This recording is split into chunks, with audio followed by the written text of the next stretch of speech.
الشيطان الرجيم بسم الله الرحمن الرحيم إنا نحن نزلنا الذكر وإنا له لحافظون صدق الله العظيم وقال رسول الله صلى الله عليه وسلم خيركم من تعلم القرآن وعلمه وقال أيضا إن لله أهلين من الناس قالوا من هم يا رسول الله قال هم أهل القرآن أهل الله وخاصته وقال أيضا ألا كلكم راع وكلكم مسؤول عن رعيته أو كما قال صلی اللہ علیہ وسلم۔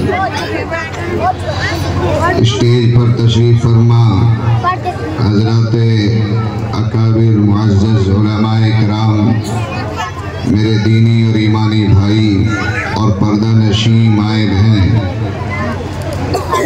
اللہ کا احسان ہے، کرم ہے کہ ہم سب آج اس بستی میں اور اس چلنے والے مکتب صوت القرآن میں اس مکتب کے بچوں کے سالانہ پروگرام کی مناسبت سے ہم سب یہاں جمع ہوئے ہیں۔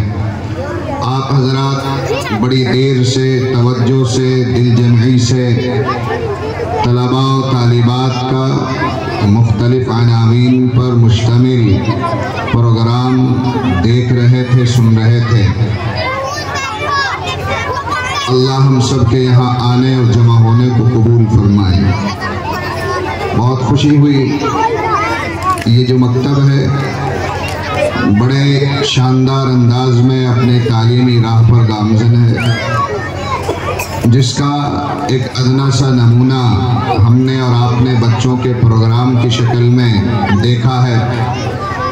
بڑی تعداد میں بچوں نے تقاریر پیش کی، نعتیہ کلام پیش کیا، مکالمات، سوال جواب کی اسلامی معلومات پیش کی، اور اخیر میں ہم سب نے آج کے پروگرام کا یقیناً جو خلاصہ ہے اور جو حالات حاضرہ سے ہم آہنگ ہے اس پر مشتمل ان معصوم نورانی بچوں نے ایک دعوت و تبلیغ کے طریقہ کار پر انتہائی شاندار انداز میں ایک مکالمہ پیش کیا، جو ہم سب کے لیے بہت بڑا سبق دے رہا ہے۔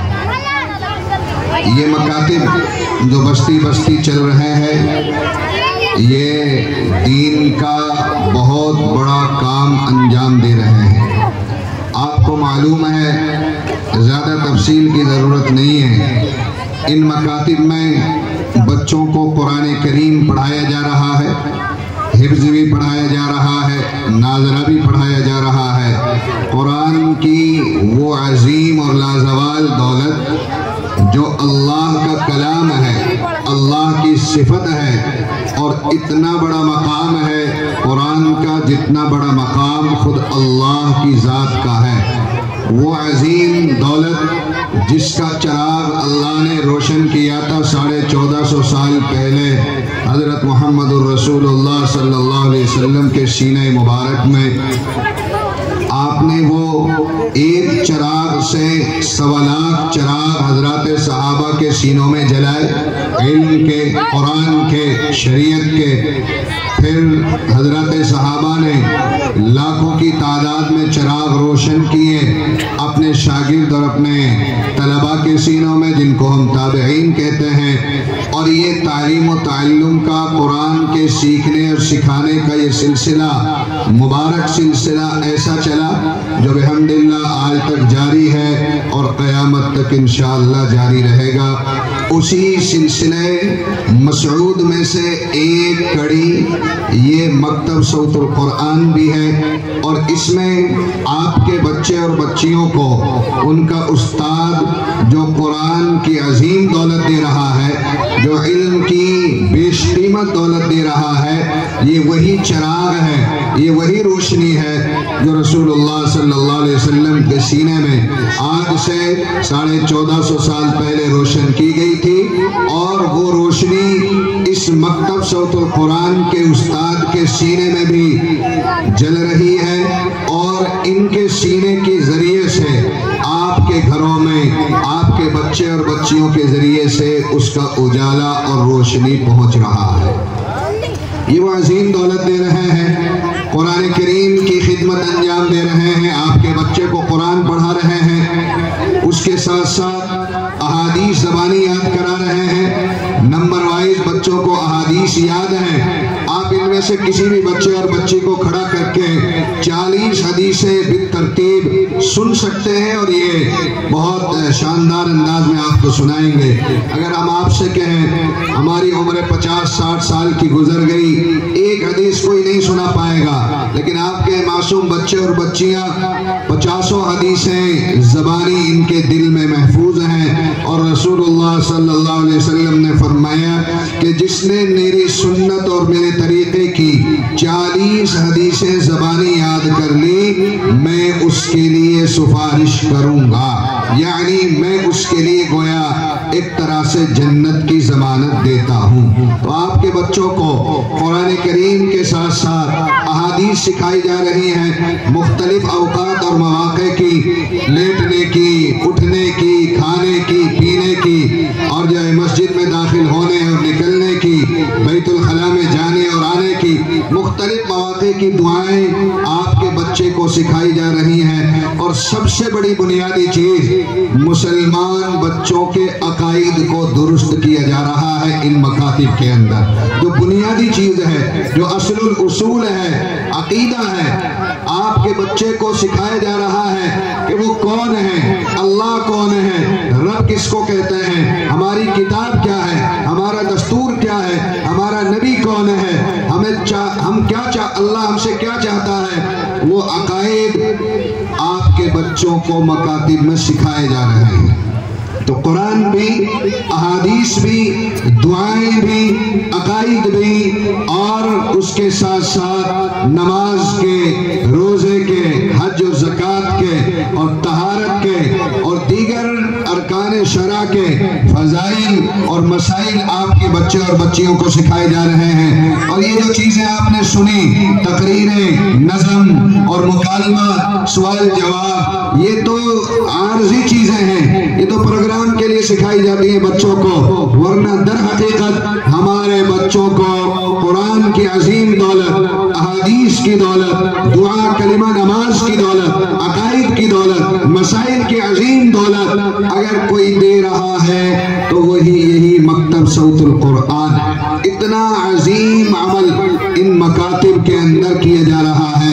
یہ مکتب ہو، چاہے اور قرب و جوار کے مکاتب ہو، اور پھر مدارس اسلامیہ، انہی معصوم بچوں میں سے قرآن کے حافظ، قرآن کے بہترین قاری اور مجود، اور قرآن کے ماہر، شریعت کے ماہر اور واقفکار علماء، محدث، مفسر، داعی، مبلغ، مقرر، مناظر، یہ سب چیزیں تیار کر کے مدارس اسلامیہ دے رہے ہیں۔ یہ کہیے کہ یہ مکتب جو قرآن کے بستی بستی اور گاؤں گاؤں چل رہے ہیں، یا مدارس اسلامیہ کا حسین جال بچھا ہوا ہے، یہ مکاتب اور مدارس اللہ کے مشن کی تکمیل اور مقاصد نبوت کو پورا کر رہے ہیں۔ اللہ نے جب قرآن کو نازل فرمایا تھا تو اعلان کیا تھا، اِنَّا نَحْنُ نَزَّلْنَا الذِّكْرَ وَإِنَّا لَهُ لَحَافِظُونَ، کہ ہم قرآن کو اتار رہے ہیں، ہم ہی اس کی حفاظت کریں گے۔ یہ اللہ کی حفاظت کا جو نظام ہے، قرآن کی حفاظت کا نظام، اللہ نے اس کے لیے 4 جماعتیں بنائی ہیں۔ ایک جماعت آپ کے بچوں کی ہے، امت کے بچوں کی ہے، جو معصوم بچے ہوتے ہیں۔ اللہ نے امت کے کروڑہ بچوں کو یہ کام دیا کہ تمہارا کام ہے میرے قرآن کے الفاظ کو رٹ کر اپنے سینے میں محفوظ کرنا۔ مکاتب میں، مدارس میں کروڑہ بچے اللہ کے کلام کو الحمد سے لے کر والناس تک پورے قرآن کو سینے میں محفوظ کیے ہوئے ہیں، جس کا لازمی نتیجہ یہ ہے کہ پوری کائنات مل کر قرآن کو بدلنا چاہے تو اس میں تبدیلی تو بہت دور کی بات ہے، قرآن کے زیر زبر میں بھی تغیر اور تبدل نہیں کر سکتے، کیونکہ ہمارے معصوم بچے اپنے سینے میں پورا قرآن لیے پھر رہے ہیں۔ تو حافظوں کی ایک جماعت کھڑی کی، ان کو یہ کام دیا قرآن کے الفاظ کی حفاظت کا۔ پھر ایک اور جماعت بنائی، قرآن قرآن پڑھنا کیسے ہے، اس کا طریقہ کیا ہے، اصول اور قواعد اور ضوابط کیا ہیں، اس کو کس انداز سے الفاظ کی صحت اور ادائیگی اور تلفظ کا کیا طریقہ ہوگا، اس چیز کو جو جاننے والے پڑھنے پڑھانے والے ہیں ان کو ہم قاری صاحب کہتے ہیں۔ کروڑوں کی تعداد میں الحمدللہ امت کے اندر قرآن کے قاری اور مجود موجود ہیں۔ ایک تیسری جماعت اور کھڑی کی، قرآن کا معنی، قرآن کا مطلب، قرآن کا مفہوم، قرآن کی تفسیر، قرآن کے آنے کا مقصد کیا ہے۔ قرآن کے آنے کا مقصد کوئی نقش تعویذ کی کتاب نہیں ہے، تراویح میں پڑھنے پڑھانے اور سننے کی کوئی کتاب نہیں ہے۔ قرآن برائے تلاوت نہیں آیا، حالانکہ تلاوت کا عظیم ثواب ہے، تراویح میں پڑھنے اور سننے کا بہت بڑا ثواب ہے، اور قرآن کی آیات میں شفا بھی ہے، اس سے دعا بھی کی جا سکتی ہے، اس سے جھاڑ پھونک بھی کی جا سکتی ہے، قرآن کی آیت تعویذ میں لکھ کر دی جا سکتی ہے، یہ سب اپنی جگہ مسلمات ہیں، ان سے انکار نہیں ہے، لیکن یہ قرآن کا مقصد نہیں ہے، ان چیزوں کے لیے قرآن نہیں آیا۔ قرآن کے نزول کا ایک عظیم مقصد ہے، اور وہ مقصد کیا ہے، وہ بہت چوڑی لمبی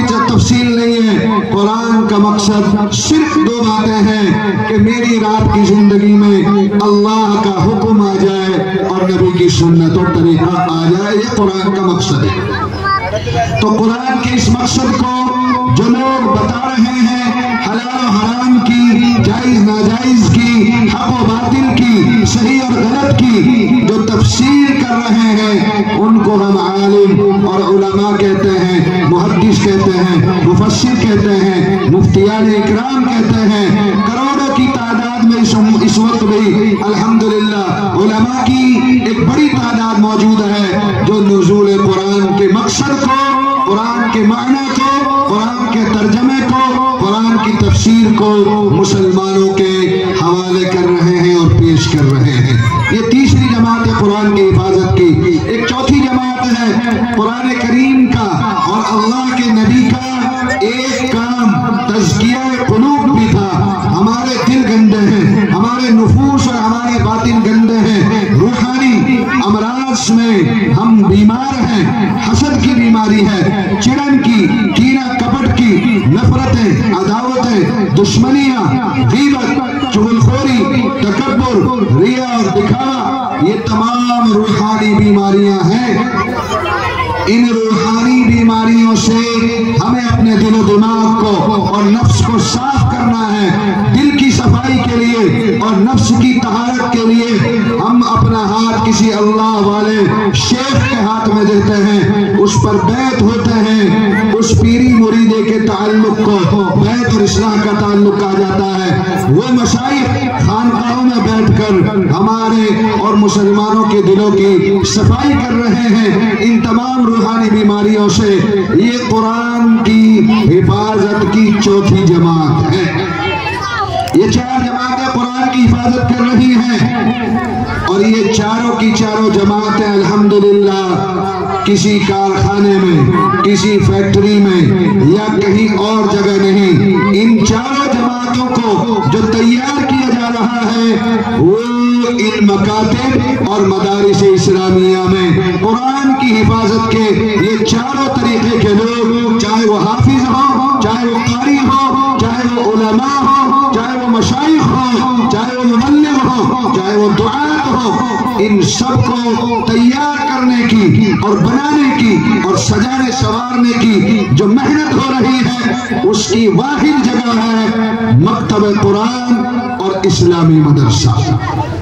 تو اللہ کا جو مشن ہے قرآن کی حفاظت اور رسول اللہ کے آنے کا جو مقصد ہے، اس مقصد اور خداوندی مشن کی تکمیل انجام دے رہے ہیں یہ قرآن کے مکاتب اور یہ مدارس اسلامیہ الحمدللہ۔ ایک پانچویں جماعت بھی ہے جن کو اللہ نے قرآن کی حفاظت کے لیے کھڑا کیا ہے، وہ آپ لوگوں کی جماعت ہے، وہ عامت المسلمین کی جماعت ہے۔ ان کا کام کیا ہے کہ وہ اپنے حلال کی کمائی سے، اپنی محنت کی کمائی سے ان مکاتب پر، ان مدارس پر، ان علماء پر، ان قرآن کے محافظین پر، دین کے خدام پر اپنی محنت کا حلال پیسہ خرچ کرتے ہیں، اور وہ اللہ کے قرآن کے خادموں خدمت کر کے قرآن کی حفاظت کی 5ویں جماعت کی صف میں شامل ہو رہے ہیں الحمدللہ۔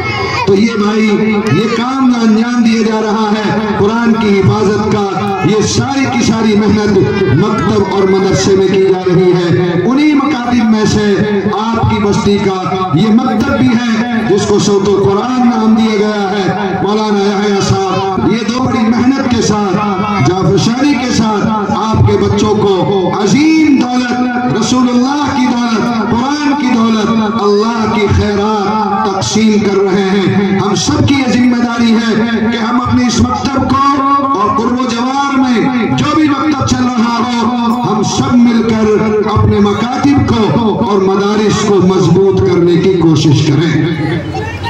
اس وقت کی سب سے بڑی ضرورت یہ ہے، فتنوں کا دور چل رہا ہے، تعلیم ناگزیر ہے، تعلیم کے بغیر اب زندگی جینا تقریباً ناممکن ہے۔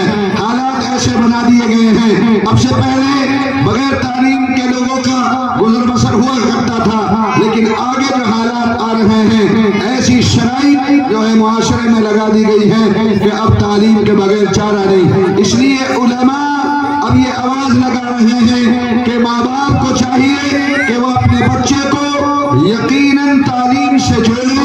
کوئی بچہ اور بچی ایسا نہ رہے جو تعلیم سے وابستہ نہ ہو، خاص طور سے دین کی تعلیم، قرآن کی تعلیم اور مکتب اور مدرسے کی تعلیم۔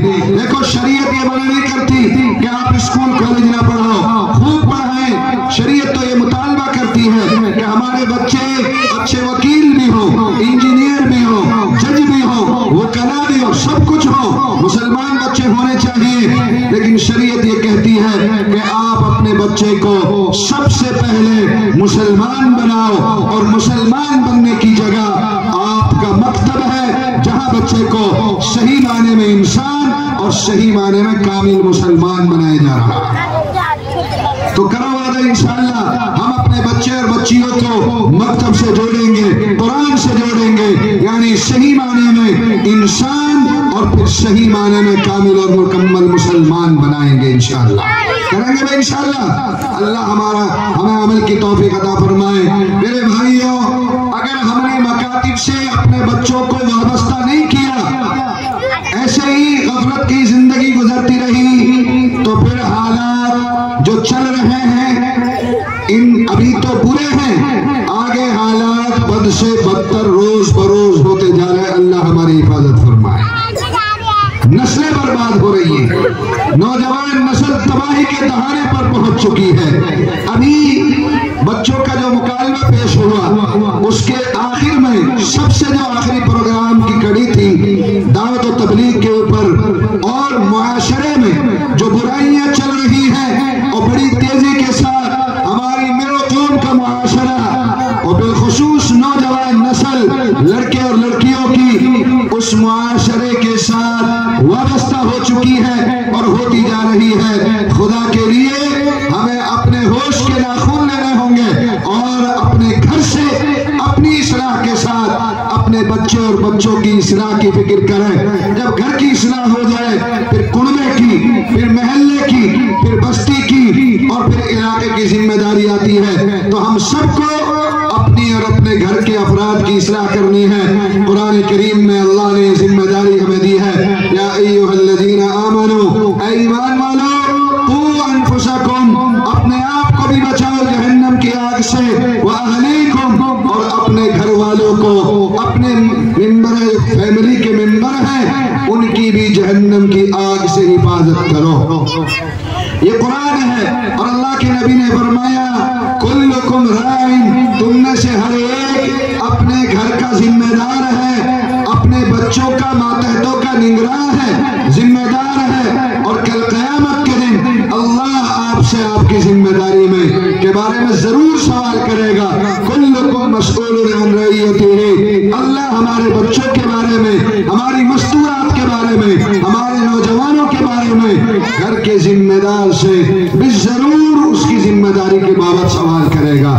اس لیے بھائی اگر معاشرے کی اصلاح کرنی ہے تو پہلے اپنی اصلاح کریں، اپنے عقائد کو، اپنے اعمال کو شریعت و سنت کے مطابق بنائیں اور اعمال صالحہ کا اپنے آپ کو عادی بنائیں۔ گناہوں کی زندگی اور نفس و شیطان کا راستہ ہم چھوڑنے والے بنیں، اللہ کا راستہ، اللہ کی مرضیات کا راستہ، نیک اعمال کا راستہ ہم خود اختیار کریں، ہم نیک بنیں اور نیکی کو عام کرنے والے بنیں، برائی کو سے ہم خود بھی اپنے آپ کو بچائیں اور دوسروں کو بھی، اپنے گھر کے افراد کو بھی برائی سے بچانے کی کوشش کریں۔ یہ ہماری اپنی اور گھر کی اصلاح ہوگی تو یقیناً ایک نیک معاشرہ وجود میں آ جائے گا۔ ورنہ اگر یہ غفلت رہی تو 1450 سال پہلے اللہ کے رسول صلی اللہ علیہ وسلم نے ایک حدیث بیان فرمائی، بس وہی حدیث میں بیان کروں گا اور اس کے بعد اپنی بات ختم کروں گا، وقت زیادہ ہو رہا ہے، صرف ترجمہ کروں گا۔ 4 باتیں ہیں حدیث میں، وعدہ کرو کہ انشاءاللہ ہم توجہ سے عمل کی نیت سے سنیں گے اور حدیث میں جو 4 باتیں، 4 برائیاں بیان کی گئی ہیں، ہم اپنی اور اپنے گھر کی اور محلے کی ان برائیوں سے حفاظت کرنے کی کوشش کریں۔ کر رہا بھائی والا؟ ہاتھ اٹھاؤ، اللہ قبول فرمائے۔ درود شریف پڑھ لے ایک مرتبہ۔ 1450 سال پہلے اللہ کے نبی کی مجلس لگی ہوئی تھی، حضرت صحابہ بھی تشریف فرما تھے، اللہ کے نبی صلی اللہ علیہ وسلم نے ایک حدیث بیان فرمائی اور اس حدیث میں 4 باتیں بیان فرمائی۔ کیا فرمایا؟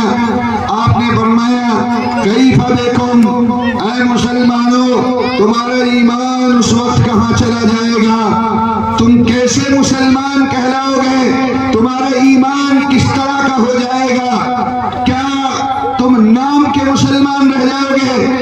کیف بکم، تمہارا ایمان کہاں چلا جائے گا، تم کس منہ سے اپنے آپ کو مسلمان کر سکو گے جب تم ایسا اور ایسا اور ایسا کرنے لگو گے۔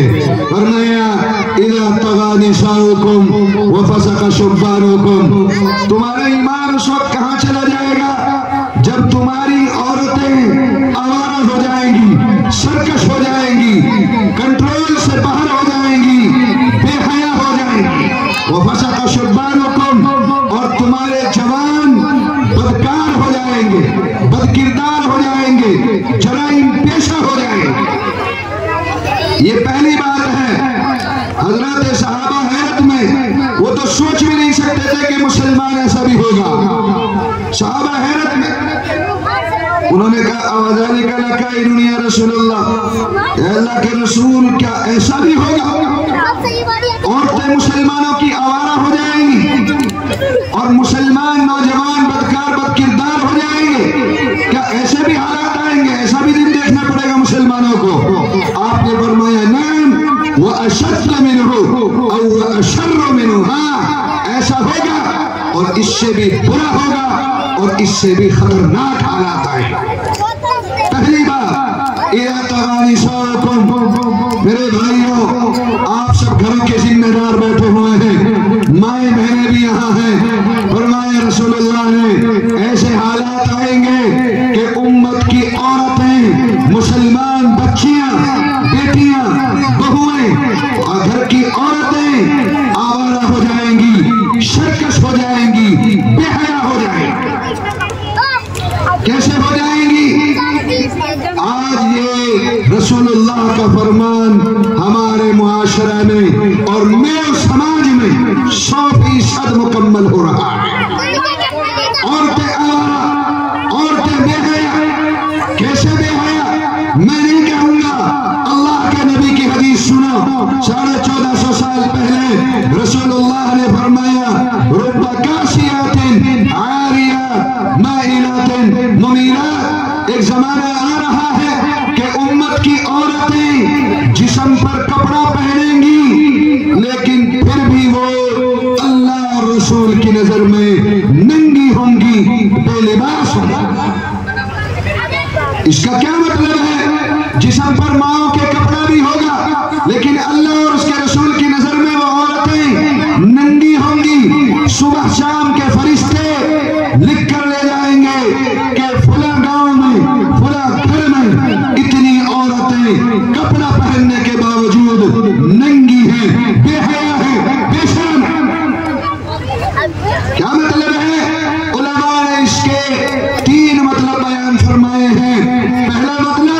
لباس ہوگا لباس کشاف، ایسا باریک لباس، ایسا مہین لباس جس سے بدن کا رنگ نظر آئے، قمیص کے نیچے سے شمیج نظر آئے، بنیان نظر آئے، اور دوپٹے سے سر کے بال نظر آ جائیں۔ ایسا لباس شریعت کی نظر میں کوئی لباس نہیں ہے، اور آج یہ فتنہ ہم سب کے گھروں میں داخل ہو چکا۔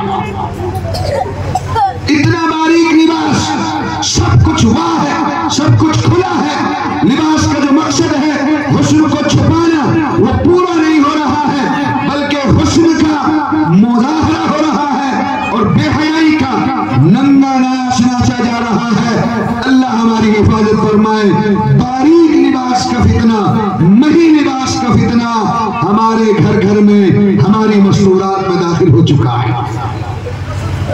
کاسیات کپڑا پہنیں گی ولیکن عاریہ، لیکن پھر وہ ننگی ہوں گی۔ اللہ ہماری حفاظت فرمائے۔ دوسرا مطلب، لباس ہوگا موٹا ہوگا، گاڑھا ہوگا، کچھ نظر نہیں آئے گا، لیکن اس کی سلائی اتنی فٹنگ اور چست ہوگی، اتنا ٹائٹ اس کو سلوائیں گی مائیں بہنیں کہ بدن کے ابھار اور محاسن نظر آ جائیں۔ جو پردے کا مقصد ہے وہ پورا نہ ہو سکے، ایسا لباس بھی شریعت کی نظر میں کوئی لباس نہیں ہے۔ اللہ کے نبی نے فرمایا عاریہ، وہ عورتیں ننگی ہیں۔ تیسرا مطلب، شہروں میں تو آدھا جسم کھلا آدھا چھپا ہے، ہمارے یہاں وہ تو نہیں ہے، لیکن ہمارے گھروں میں اس کی بگڑی ہوئی شکل ہے، گلا کھلا ہے جس سے سینہ دکھائی دے، اور قمیص کے چاک اونچے ہیں جس سے کوکھ نظر آئے۔ شریعت کی نظر میں کوئی لباس نہیں۔ یہ تینوں قسم کے لباس ہمارے گھر گھر میں داخل ہو چکے ہیں۔ آپ نے فرمایا ایسی عورت چاہے تہجد گزار کیوں نہ ہو، چاہے کتنی بھی بڑی عبادت گزار کیوں نہ ہو، اگر یہ تینوں قسم کے لباس، باریک لباس یا ٹائٹ لباس یا گلا بھاری اور اونچا چاک استعمال کرتی ہے تو سنو، میں نہیں کہہ رہا، کسی عالم کا قول نہیں ہے، آپ کے نبی کا فرمان ہے۔ فرمایا مائلاتن، ایسی عورتوں کا مقصد اجنبی مردوں کو کی طرف مائل ہونا، امیلات، اور ان کو اپنی طرف مائل کرنا، یعنی البغایا، یعنی معاشرے میں بستی میں بے حیائی پھیلانے والی ہے۔ میرے بھائی، اسی کو رسول اللہ نے فرمایا اذا طغى نساؤکم، جب تمہاری عورتیں آوارہ، بے حیا اور تمہارے کنٹرول سے باہر ہو جائیں گی تو تم ایمان کس منہ سے اپنے آپ کو مسلمان کہہ سکو گے، کس منہ سے اپنے آپ کو ایمان والا کہہ سکو گے؟ اللہ ہماری حفاظت فرمائے۔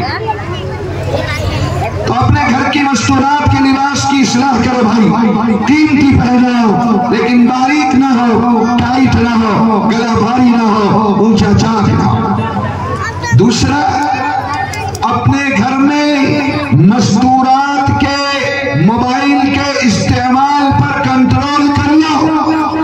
میں پوری میوات میں جا رہا ہوں، دن میں 2-3 مرتبہ، ہر جگہ یہی وقت ہوتا ہے اور قوم سے یہی باتیں کرتا ہوں۔ خدا کے لیے اگر غیرت زندہ ہے، ایمان زندہ ہے، اپنی گھر کی عزت اور عفت کو بچانا چاہتے ہو، معاشرے میں، گاؤں بستی میں سر اٹھا کر جینا چاہتے ہو، تو خدا کے لیے اپنے گھر سے موبائل کے فتنے پر کنٹرول کر لو۔ اس وقت کا سب سے خطرناک اور سب سے عظیم فتنہ ایمان کو اور اخلاق کو اگر کوئی برباد کرنے والا ہے تو وہ موبائل کا فتنہ ہے۔ خود بھی صحیح استعمال کرو، اپنے بچوں کو موبائل سے ہٹاؤ اور اپنے مستورات کو آزادی کے ساتھ موبائل استعمال کرنے نہ دو، ورنہ میں میوات کی کڑوی سچائی بتا رہا ہوں، ہم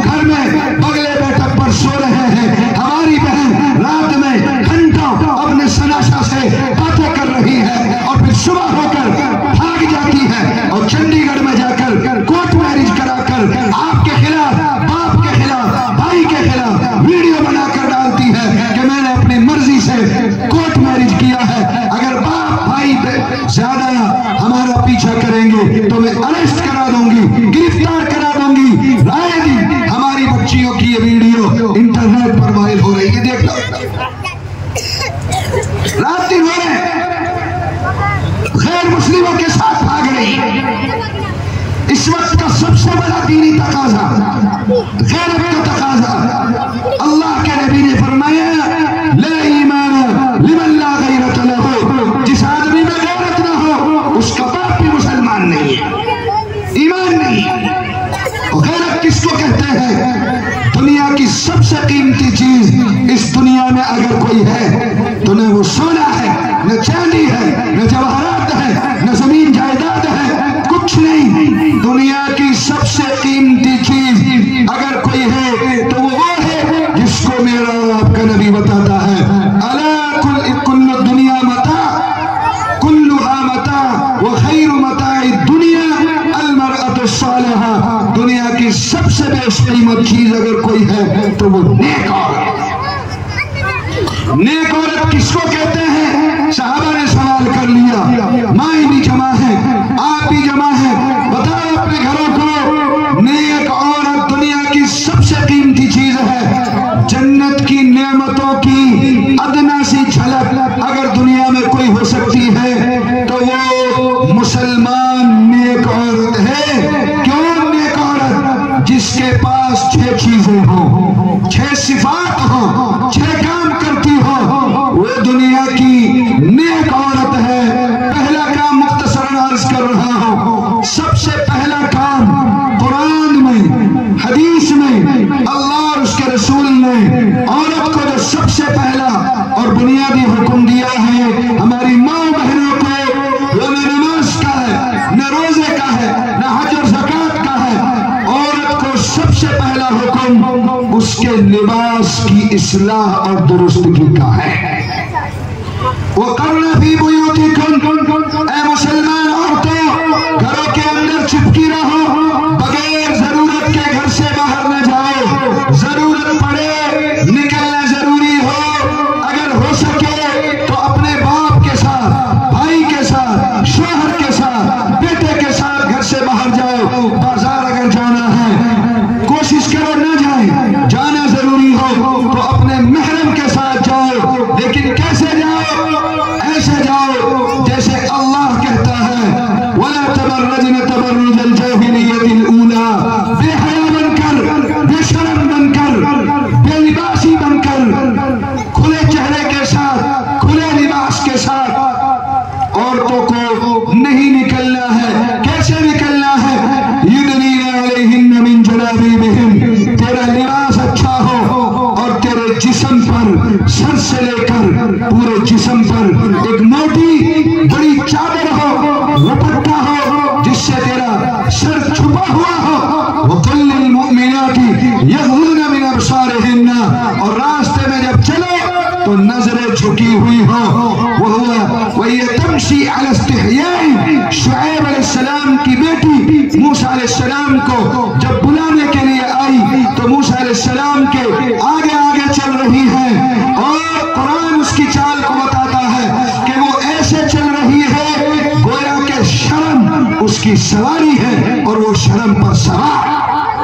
یہ عورت کا چال ہے، شرمیلے انداز میں عورت کو گھر سے باہر نکلنا چاہیے۔ تو سب سے پہلا عورت کو حکم، اپنے پردے کی اصلاح کرو، اپنے چہرے پر، اپنے آنکھوں میں حیا کا زیور پہنو۔ عورت کا سب سے قیمتی زیور سونا چاندی نہیں ہے، عورت کا زیور اگر کوئی ہے تو وہ حیا ہے، وہ شرم ہے، وہ لحاظ ہے۔ اگر عورت کے پاس ایک چھلا نہ ہو لیکن اس کے پاس حیا کا زیور ہے، خدا کی قسم اس کے پاس ساری دنیا کی دولت ہے۔ اور اگر عورت کے سر سے لے کر پیر تک سونے میں ڈبو دیا جائے لیکن اس کے پاس حیا نہیں، پردہ نہیں، شرم نہیں، تو وہ شیطان کی ایجنٹ ہے، وہ ملعون ہے، وہ یہود نصارہ کے مقصد کو پورا کرنے والی ہے، وہ بے حیا ہے، وہ بے غیرت ہے، اس کی نہ معاشرے میں عزت ہے، نہ لوگوں کی نظروں میں قدر ہے، اور نہ اللہ رسول کے ہاں اس کا کوئی مقام۔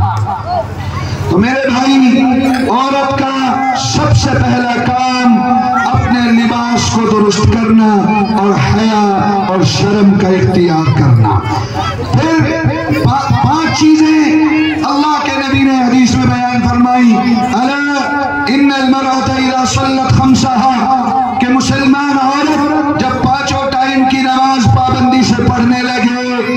نمبر 1 وصامت شہرها رمضان کے روزے رکھے پابندی سے. وَأَطَاعَتْ بَعْلَهَا نمبر 3 اپنے شوہر کی اطاعت کرے، خدمت کرے، اپنے شوہر کو خوش کرے، اس کے سامنے بدتمیزی بدزبانی نہ کرے، اس کی اطاعت اور خدمت کر کے اس کا دل جیتے. تو اتنا بڑا عمل ہے یہ. اللہ کے نبی نے فرمایا ایما امرأة ماتت وزوجها راض عنها دخلت من ای ابواب الجنت شاءت کہ جو عورت دنیا سے اس حال میں مر کر جائے کہ اس کا شوہر اس سے راضی اور خوش ہے تو جنت کے کسی بھی دروازے سے وہ جنت میں داخل ہو سکتی ہے. وَحَفِظَتْ مَالَ زَوْجِهِ اپنے شوہر کے مال کی حفاظت کرے. اور آخری نیک عورت کی نشانی وَحَفِظَتْ فَرْجَهَا اپنی عزت کی، شوہر کی عزت کی، اپنی شرمگاہ کی حفاظت کرے. جن مردوں کو مرد اس کا شوہر گھر میں آنا پسند نہیں کرتا، عورت ان کو گھر میں نہ آنے دے. شوہر جس سے بات کرنا پسند نہیں کرتا، عورت ان سے بات نہ کرے. یہ عورت کی عزت اور شوہر کی غیرت کا تقاضا ہے. تو جس عورت میں یہ 6 صفات اور 6 خوبیاں ہوں گی وہ دنیا کی بیش قیمت عورت ہے اور وہ نیک عورت ہے. میرے بھائی اپنے گھروں کی مستورات پر نظر رکھو، ان کی نگرانی کرو. موبائل کا آزادانہ استعمال نہ کرنے دو. کریں گے بھائی انشاءاللہ؟ نہیں کریں گے تو کیا دھمکی ہے، کیا وعید ہے اور ہماری پکڑ کیسے ہوگی، میں اس پر بھی آگے آ رہا ہوں. اللہ کے نبی نے فرمایا اذا طغى نساؤكم تمہارا ایمان کہاں چلا جائے گا جب تمہاری عورتیں آوارہ ہو جائیں گی. دوسرا جز آپ نے فرمایا وفسق شیطانکم اور تمہارا ایمان اس وقت کہاں چلا جائے گا جب تمہارے نوجوان بچے بدکار بدکردار ہو جائیں. آج ہمارا یہ نوجوان اللہ حفاظت فرمائے کوئی جرم کوئی کرم ایسا نہیں ہے جس کو میرے قوم کا نوجوان انجام نہ دے رہا ہو.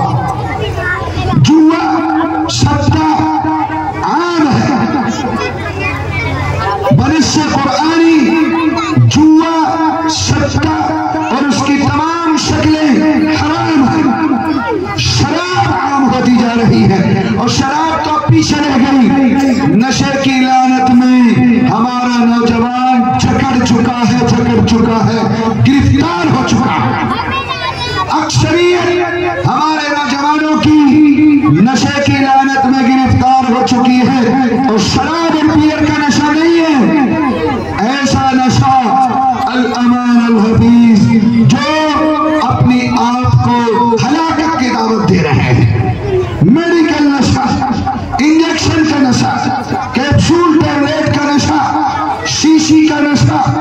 الامان الحفیظ 24 گھنٹے ہمارے نوجوانوں کی دن اور راتیں نشے میں گزر رہی ہیں. کتنا بڑا وبال ہے.